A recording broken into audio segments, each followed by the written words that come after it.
was like summer 2020.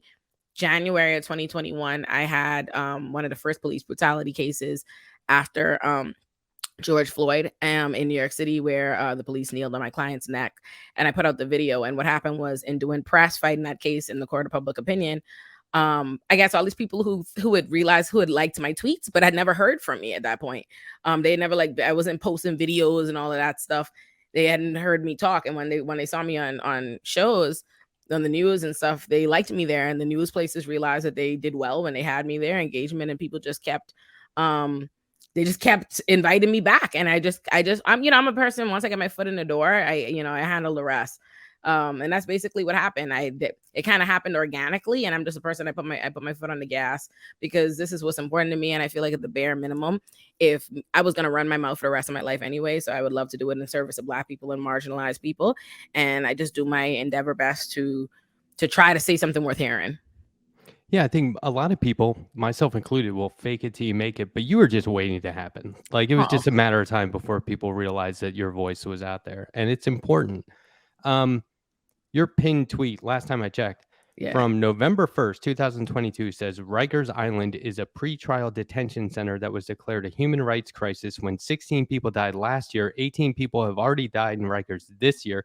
This would be the last 2 years. Yeah. Despite what the propaganda tells you, Rikers is not understaffed. There are about 7,000 officers to 5,000 incarcerated people. So that was last November, like I was just saying. Has that situation at Rikers improved at all? No, worse. Or is this a thing that only gets worse, though, right? Like, can you elaborate on that? Worsens. I mean, there were more deaths after. I mean, I think there was a Rikers death like that morning, the day I did that Breakfast Club interview, if not the next day. So there were more deaths immediately after that. There have been more deaths this year. Eric Adams has recently declared that they're no longer even going to be reporting to the public when in custody deaths happen. I did a rant about that on an episode on my show, on my channel, the one called Eric Adams, Cop City propaganda and all of that.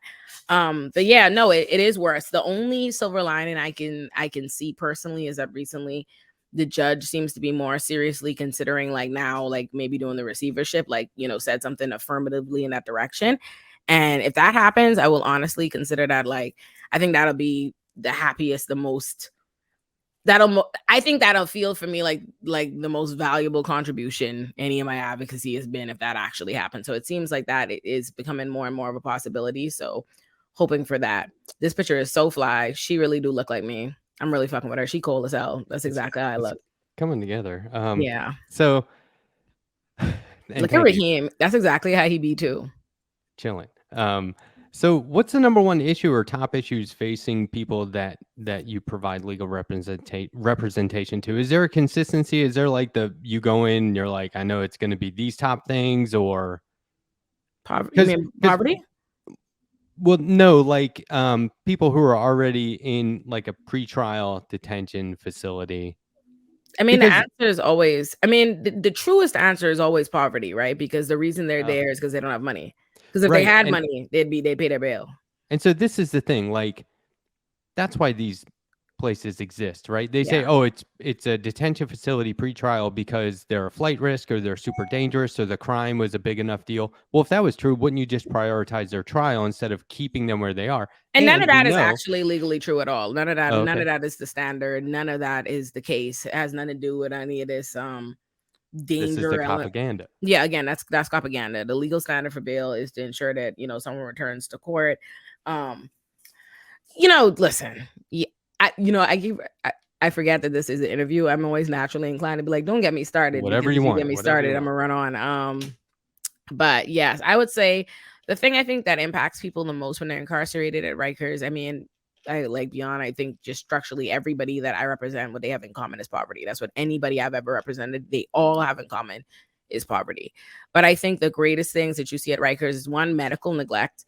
Like, they miss thousands and thousands, like thousands and thousands and thousands and thousands of medical appointments are missed. People are not taken to, and they die for all manner of reasons related to that.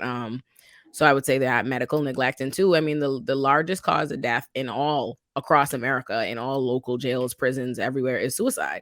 And usually on average, people commit suicide in that people that commit suicide incarcerated are there for about a week in pretrial facilities before they take their lives. So that's usually, and that's born, that psychological breakdown of all of whatever is happening, the horrors that are happening behind closed doors there. So I think those would be the largest things I would say. Right, because you can just buy your way out of that situation if you have the money already. It's horrible. Yeah.